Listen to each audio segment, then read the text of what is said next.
Good late morning, everyone. It's 11 o'clock. There's a couple of things that have come to my attention. One was about Y chromosomes in boys.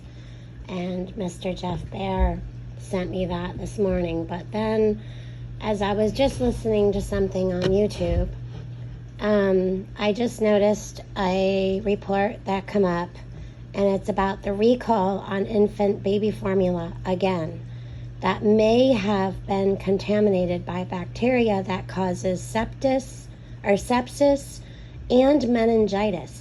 Y'all, how is this getting in our baby's formula? So, reading Pennsylvania, an infant formula manufacturer is recalling an entire run of its product due to the possibility of cross-contamination with dangerous bacteria. The U.S. Food and Drug Administration said the recall involves IHeart's whole nutrition infant food formula. So if anyone has prepped any of this back, you might want to check into this. The recall was initiated after a sample conducted by a third-party packager tested positive for Chronobacter, I'm probably going to hack this word, Sakazaki. However, no product distributed by Hearts has tested positive for the bacteria. This bacteria can cause severe, life-threatening infections such as sepsis and or meningitis. Meningitis is an inflammation of the membranes that protect the brain and spine. Meningococcal is the vaccine that people get to make sure that this, they have their armor on against meningitis, I'm just going to say. The FDA says symptoms of sepsis and meningitis may include poor feeding, irritability, temperature changes, jaundice, grunting breaths, abnormal movements. The infection may also cause bowel damage and spread through the blood to other body parts. It is important to note that the voluntary recall is not related to our own manufacturing in any way and will remain confident in our safety testing and quality programs. So this is very concerning. So there's I'm going to leave a link to this article in the description of this video. After learning about the positive sample, IHeart isolated all products packaged that day. So there's recall numbers and batches. I'm going to post those recalled numbers, and it says printed and used by January 24th. January 1st of 2024. So there's quite a few numbers. So you'll look on your IHeart whole nutrition infant formula container and look for those numbers. And then you'll have to contact the store and bring those back. So I will link that article in the description of this video because we want to keep our babies safe. So again, they're saying that this is nothing that happened, I think, manufacturally, but somehow, some way, they're not going to take any chances, and they pulled and recalled it all. The other thing I wanted to talk about was the one that Mr. Jeff Bear sent me about Y chromosomes. So I've got a big question why. Do y'all remember when we were talking about the whole male thing and how certain things may or may not happen? The chromosome that determines whether a mammal is a male or not, this reads weird, or not, is disappearing. According to, let's see, genetics, there's a bunch of names in here I'm not going to mention. So the embryo, about 12 weeks after conception, has lost 900-55 active genes over the 166 million years that humans and platypus have been evolving separately. Okay, that's a strange way to put things. So apparently the Y chromosomes are starting to dissipate. That's very, very strange. They talk about rodents and moles in Eastern Europe, spiny rats in Japan that they're testing this on. I don't know, people. This is really, really strange.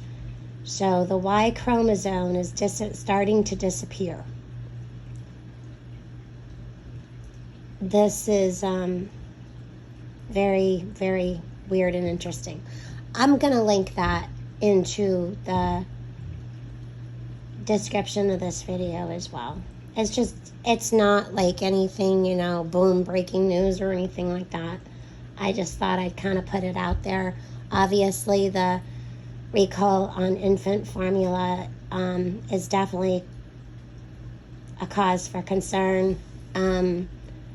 I don't know how this is happening. This is, we're starting to see more and more recalls for a long while now.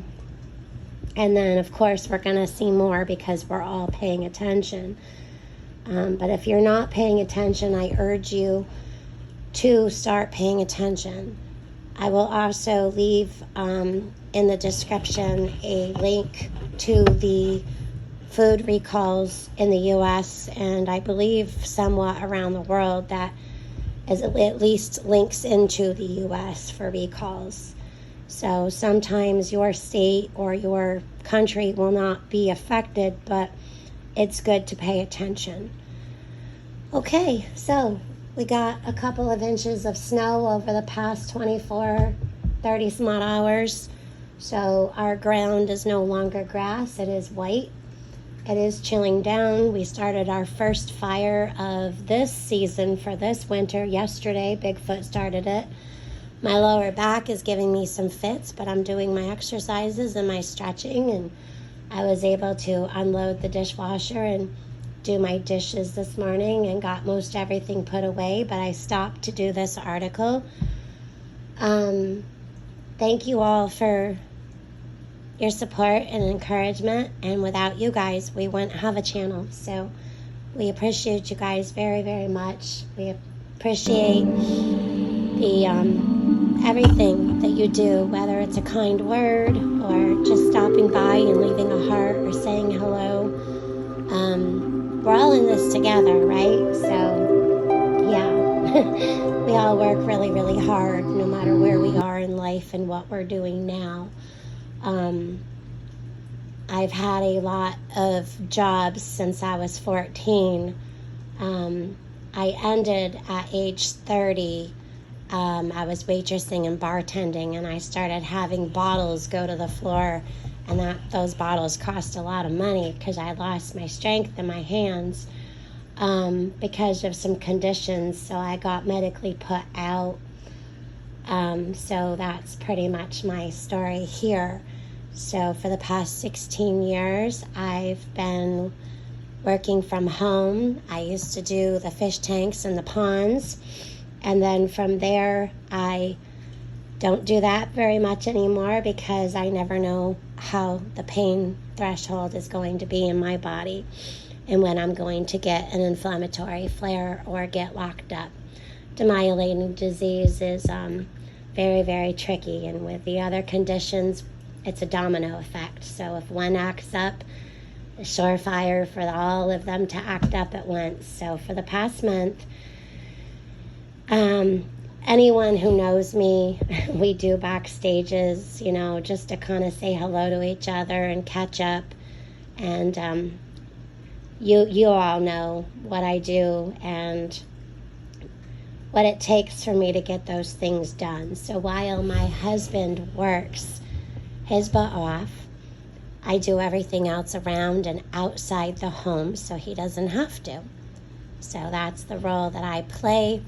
And if I can't do that, then my husband, he actually tells me, please don't do this or that today. So I am trying to strengthen my core back up. I've gained some weight.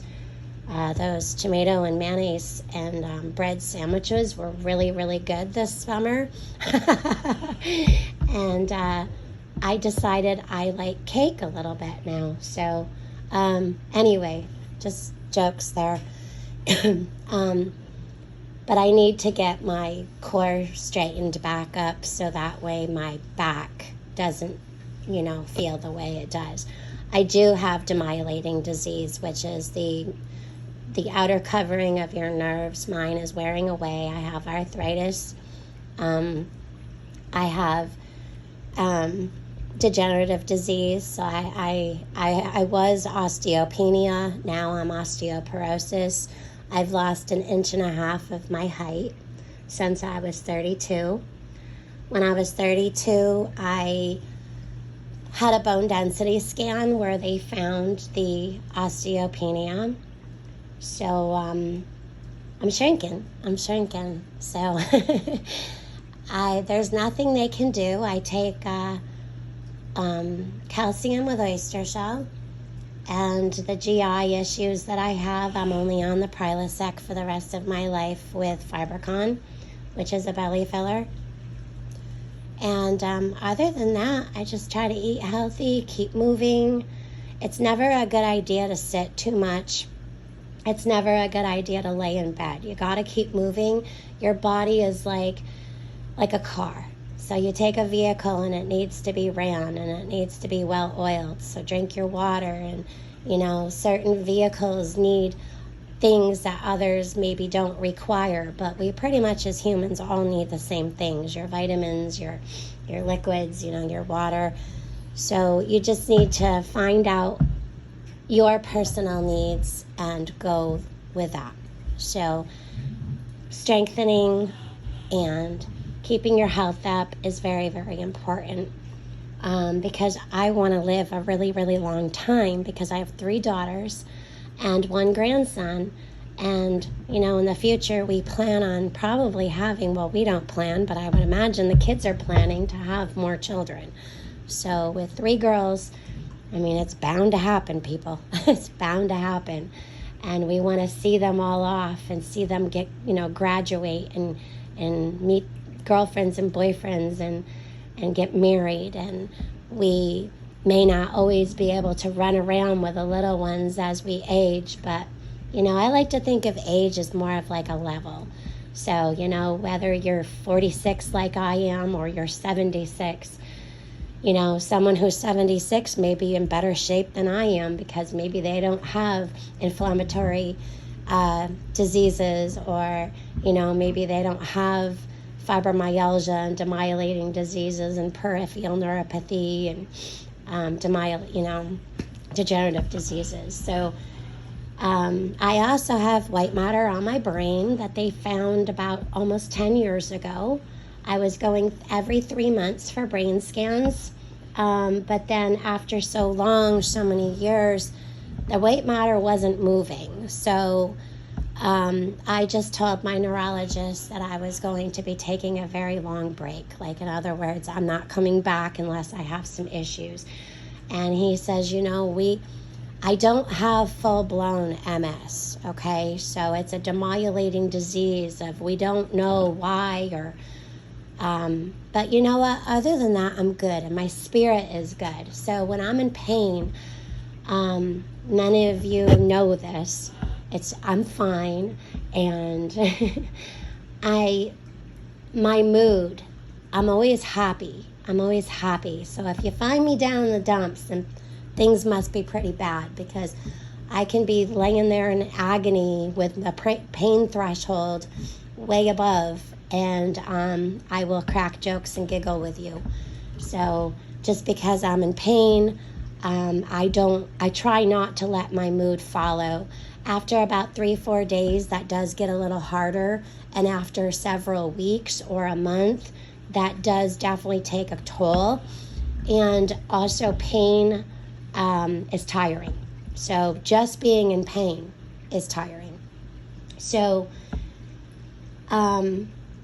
that's it, pretty much. Yeah. So if there's any question out there of how I've spent my life, I worked really hard when I was younger, and I had my mom watches the channel. Hi, Mom. Hi, Dad.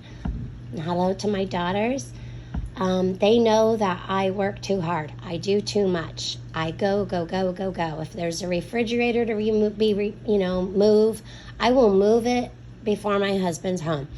And this is why, other than genetics and heritage, because some of these things were passed down, I am stubborn and I don't like to wait. So if there's something that needs done that I can do, even if it breaks me, I will do it. And that is that's kind of my downfall. So on the other hand, though, while Bigfoot is working hard at work and I'm here, I do take breaks during the day. I have to. I also paint, as you guys have learned. I did start doing that again. TJ encouraged me to start painting again, among other people. My family's been trying to get me back into it for years, and I'm just don't have time. So now that the kids are older and, I just have the one at home who's 16. That's pretty much where I'm at. So Christmas is definitely blown up in this house. So now I gotta get everything else wrapped while trying to keep up on my chores. So things are starting to get more dusty because the heat's been on, and now the wood stove is on. And wood stove, anyone who has a wood stove knows the mess that comes with the wood coming in. And I mean, we do knock the wood before we bring it in, but it never fails. When it goes into the wood cradle, well, you gotta sweep your floors, right? So, and then winter is just a dry month, maybe moist outside with fog, but indoors, if you don't have some kind of humidity going, which we do, but it's still really, really dry. So anyways, I think I've rambled long enough. Y'all keep prepping. Things have gotten better in some ways, or we've adapted, one or the other. And then things have gotten really worse in other ways. And I for one, believe that I have faith and hope that they'll get better. However, my mind and my prepper mind of myself says keep on going and prepping, because you never know. We prepare because of weather, natural disasters. What if my husband, Bigfoot, gets hurt or ill and he can't work for a while? Well, there's always Aflac, but that doesn't pay for everything, right? So at least we'll be able to juggle the bills. But we know with our prepper pantry, short term and long term, we could sustain for at least 1.5 years to 2 years. Of course, we'll be making bread. We'll need some help getting milk because we do not have a cow. But other than that, different situations for you personally is your personal shift situation. So when that hits the fan, it could be something big or something little or something in between. But preparing you and your family and your home is on a personal level, I believe. So we can all tell you gotta have this, gotta have that. But when it comes down to it, it's a personal decision and a personal process of what you and your family needs. So anyways, y'all have a great day. God bless in Jesus' name, and we will see you soon. Bye.